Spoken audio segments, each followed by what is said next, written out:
আসসালামু আলাইকুম। Nexus driving instructor foundation এই ফাউন্ডেশনের উদ্যোগ national road safety volunteer grid. এই ভলেন্টিয়ারিংয়ের প্রশিক্ষণ কোর্সের পঞ্চম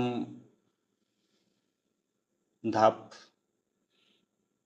এই পঞ্চম ক্লাসে আপনাদেরকে আবারও শুভেচ্ছা এবং স্বাগত জানাচ্ছি। আজকের বিষয় দুর্যোগ ব্যবস্থাপনা, disaster management.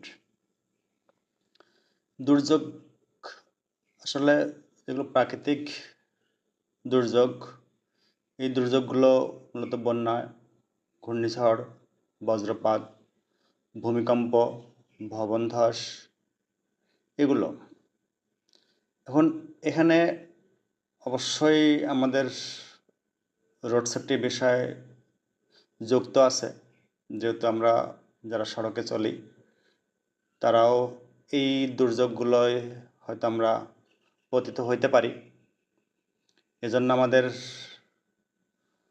National road safety volunteer গ্রিডের যারা মেম্বার হবেন তাদের অবশ্যই এই জায়গাগুলো থেকে আমাদের উদ্ধারের যে বিষয়গুলো আছে সেগুলো জানার।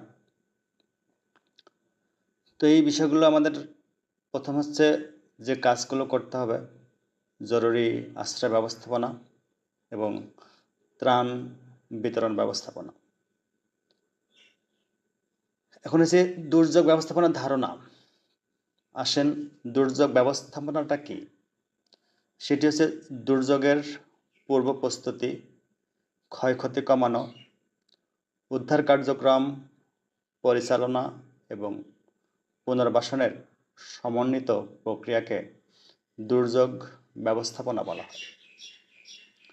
এই দুর্যোগ ব্যবস্থাপনার উদ্দেশ্য কি? জীবন ও সম্পদের ক্ষতি কমানো, দ্রুত উদ্ধার ও সহায়তা নিশ্চিত করা, দুর্যোগ পরবর্তী পুনর্বাসন কার্যক্রম পরিচালনা করা, জনসচেতনতা বৃদ্ধি করা। এবার আসেন বন্যায় করণীয়। বন্যার কারণ হচ্ছে অতিবৃষ্টি, নদী ভাঙ্গন ও পানি বৃদ্ধি, জলাবদ্ধতা, অপরিকল্পিত নগরায়ন করণীয়। এই বন্যার সময় আমাদের করণীয় হচ্ছে নিরাপদ স্থানে আশ্রয় গ্রহণ করা, বিশুদ্ধ পানি সংরক্ষণ করা, বিদ্যুৎ সংযোগ বিচ্ছিন্ন রাখা, সরকারি নির্দেশনা অনুসরণ করা। এখন আসে ঘূর্ণিঝড়। ঘূর্ণিঝড়ের ঝুঁকিটা কি? সেটা হচ্ছে প্রবল বাতাস, জলোচ্ছ্বাস, গাছপালা ও স্থাপনা ধ্বংস, যোগাযোগ বিচ্ছিন্নতা। এই ঘূর্ণিঝড়ের আমাদের প্রস্তুতি কি? প্রস্তুতি হচ্ছে আশ্রয় কেন্দ্রে যাওয়ার প্রস্তুতি, জরুরি ব্যাগ প্রস্তুত রাখা, প্রয়োজনীয় কাগজপত্র সংরক্ষণ, পরিবারকে সতর্ক করা।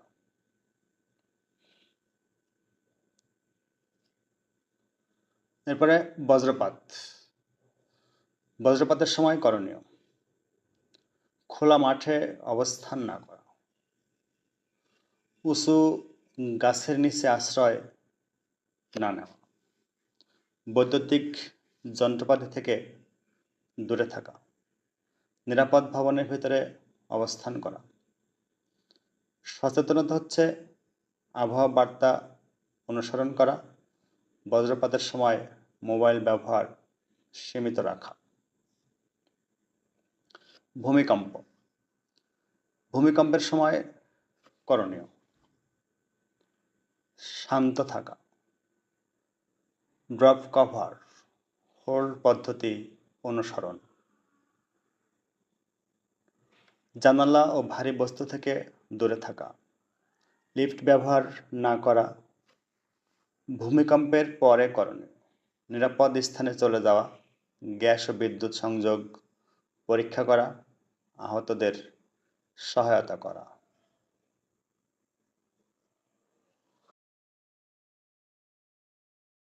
এরপরে ভবন ধস, বিল্ডিং কোলাপস। এর সম্ভাব্য কারণ হচ্ছে নির্মাণ ত্রুটি, ভূমিকম্প, অগ্নিকাণ্ড, অতিরিক্ত ভার বহন।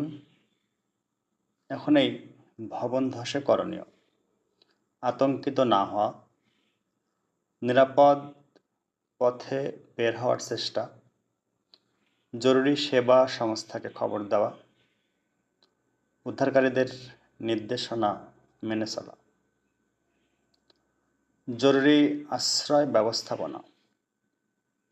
আশ্রয়কেন্দ্রের বৈশিষ্ট্য হবে নিরাপদ অবস্থান, বিশুদ্ধ পানির ব্যবস্থা, স্যানিটেশন সুবিধা, চিকিৎসা সহায়তা। ব্যবস্থাপনা, নিবন্ধন কার্যক্রম। আমাদের ভলেন্টিয়ারদের কাজ আশ্রয়কেন্দ্রের নিবন্ধন কার্যক্রম পরিচালনা করা, নারী, শিশু ও বয়স্কদের অগ্রাধিকার দেওয়া, নিরাপত্তা নিশ্চিত করা। ত্রাণ বিতরণ ব্যবস্থাপনা। ত্রাণ বিতরণের মূলনীতি: স্বচ্ছতা, জবাবদিহিতা, ন্যায়সঙ্গত বন্টন, অগ্রাধিকার ভিত্তিক সহায়তা। ত্রাণ সামগ্রীতে কী কী থাকবে? খাদ্য, বিশুদ্ধ পানি, ঔষধ, পোশাক ও আশ্রয় সামগ্রী। আমাদের স্বেচ্ছাসেবকদের ভূমিকা এবং দায়িত্ব: সচেতনতা বৃদ্ধি করা, উদ্ধার কাজে সহায়তা করা, আশ্রয়কেন্দ্র পরিচালনায় সহযোগিতা করা, ত্রাণ বিতরণে অংশগ্রহণ করা, তথ্য সংগ্রহ ও প্রতিবেদন প্রস্তুত করা। মনে রাখুন, দুর্যোগের আগে প্রস্তুতি সবচেয়ে গুরুত্বপূর্ণ। সরকারি নির্দেশনা মেনে চলতে হবে, নিজের নিরাপত্তা নিশ্চিত করে অন্যকে সহায়তা করতে হবে। স্বেচ্ছাসেবকরা দুর্যোগ ব্যবস্থাপনায় গুরুত্বপূর্ণ ভূমিকা পালন করে। সচেতনতা, প্রস্তুতি ও সহযোগিতায় দুর্যোগ মোকাবেলার সর্বোত্তম